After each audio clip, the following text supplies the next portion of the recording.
Good morning, HOD Professor A.K. Chaturvedi sir, my seminar guide Dr. V.K. Gorana sir, seminar coordinator Dr. S.S. Godara sir, faculty members, examiners and my friends. I am Diksha Raina, pursuing my B.Tech in Aeronautical Engineering from University Department of Mechanical Engineering, Rajasthan Technical University, Kota. My seminar topic is ion thrusters. This is going to be our list of contents. What is an ion thruster? Categorization of ion thruster, mechanism of ion thrusters, how it works, examples of ion thrusters, application, advantages and disadvantages, future scope, conclusion, and then last reference. Now let's talk about what is an ion thruster. An ion thruster is a form of electric propulsion used for spacecraft propulsion. It creates thrust by accelerating ions using electricity. Ion thrusters in operation typically consume 1 to 7 kilowatt of power, have exhaust velocities around 20 to 50 km per second, possesses thrust of 25 to 250 mm. Ion thrusters provide a thrust of 0.5 Newton. They provide less thrust with high efficiency. Now moving to next slide. Ion thrusters are categorized as either electrostatic or electromagnetic ion thrusters. First we will talk about electrostatic. Accelerated by the Coulomb force along the electric field direction. Temporarily stored electrons are reinjected by a neutralizer in the cloud of ions. Now there are two examples of electrostatic ion thrusters. First is gridded electrostatic ion thruster and Hall effect thrusters. Now let's talk about electromagnetic ion thrusters. Accelerated by the Lorentz force to accelerate all the species in the same direction, or are specifically referred to as plasma propulsion engines. Now it also has two examples. First is magnetoplasma dynamic thruster. Second is pulse inductive thrusters. Now moving to next slide. It's about mechanism of ion thrusters. Ion thrusters consist of three processes. First is ionization, acceleration and neutralization. Now we will talk about first ionization. First, the propellant is ionized by the electrode in the ionization chamber. Then in the acceleration chamber, ions is accelerated according to the potential difference between electrodes. In the neutralization, then the beam is neutralized with the help of a neutralizer. In the next slide, there is an image showing the process. Now moving to next slide, how it works.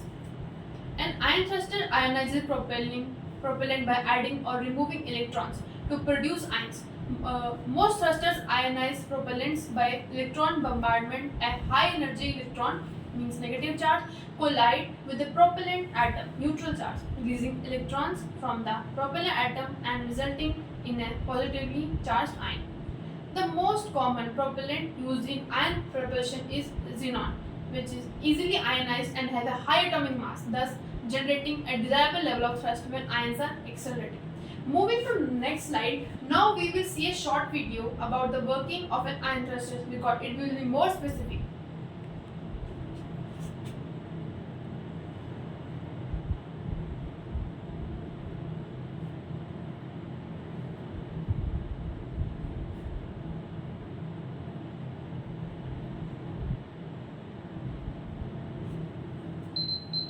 Now moving to next slide. Examples of some ion thrusters. There are two examples we will talk about. First is NSTAR and then is next. The NSTAR ion thruster stands for NASA Solar Electric Propulsion Technology. NSTAR is an electrostatic ion thruster that was developed at Glenn Research Center and manufactured by Hughes and Spectrum Astro Inc. in early 1990.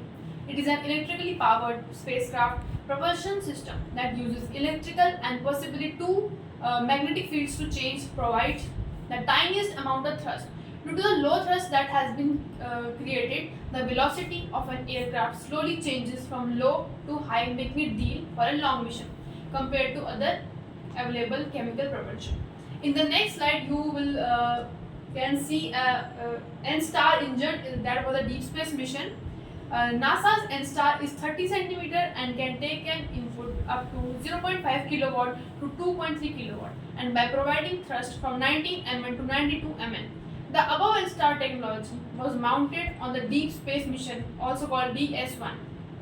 It is considered to be one of the most successful launches using the new technology of xenon propellant.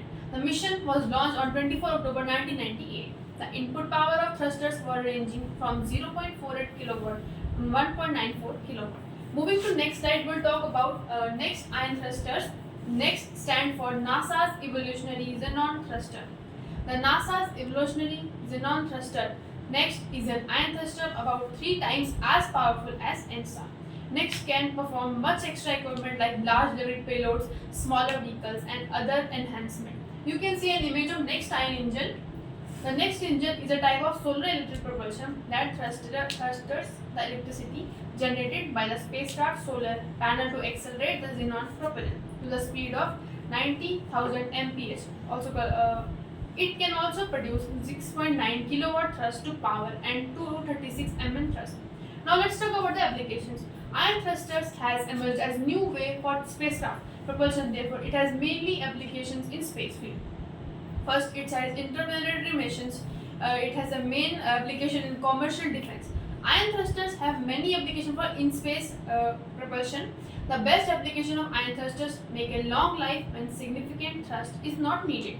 This type of propulsion device can also be used for interplanetary and deep space missions where time is not crucial. Moving to next slide, we will talk about the advantages. Ion propulsion system can be used for main mission to Mars. Less number of propellant carrying tanks, which reduces the weight of aircraft. They are very fuel efficient, operating in the near vacuum of space. Ion engines shoot out the propellant gas much faster than the jet of chemical rocket. They therefore deliver about 10 times as much thrust per kilogram of propellant used, making them very fuel efficient. Leisurely advantages. Ion engines work their magic in a leisurely way. Electric guns accelerate the ions. If the power for this acceleration comes from the spacecraft solar panels, scientists call it solar electric. Propulsion. Solar panels of the size typically used on current spacecraft can supply only a few kilowatts of power. A solar powered ion engine could therefore not compete with the large thrust of a chemical rocket, ensuring ESA's place in space. And it also has a greater lifetime when compared to another propulsive device. Now moving to the next slide, we'll talk about the disadvantages of ion thrusters. Ion propulsion is really best at producing a very gentle thrust for long periods of time. For things like deep space mission, this is okay. The spacecraft accelerates very gently compared to a chemical rocket, but the speeds it can attain will eventually outdo conventional rockets. But if you want to launch off a planet or moon which has a decent amount of gravity, the ion thruster may not have enough thrust to even leave the ground. When Cosmos 954, a Soviet spy satellite, fell back to Earth in 1978, it scattered 50 kilograms of highly radioactive debris over 350 miles of northern Canada. At least one fragment was so radioactive that it would have killed anyone who got close to it. Clearly, the more spacecraft that use nuclear reactors, the more accidents of this kind are likely. Now we will summarize all of our presentation in our conclusion slide. Ion thrusters have proven to be a suitable and efficient alternative to conventional propulsion systems with very low demand for fuel due to very high specific impulse generation. Ion thrusters can easily compete with chemical propulsion systems even if the produced thrust is much lower. The systems can be used for various mission demands like orbit station keeping for geostationary satellite, orbit and altitude control, and multi-goal missions. Whereas the chemical propulsion is highly suitable for deep space mission. Ion thrusters are also making it possible to reach out further into the deep space. And now there are some given references. Thank you.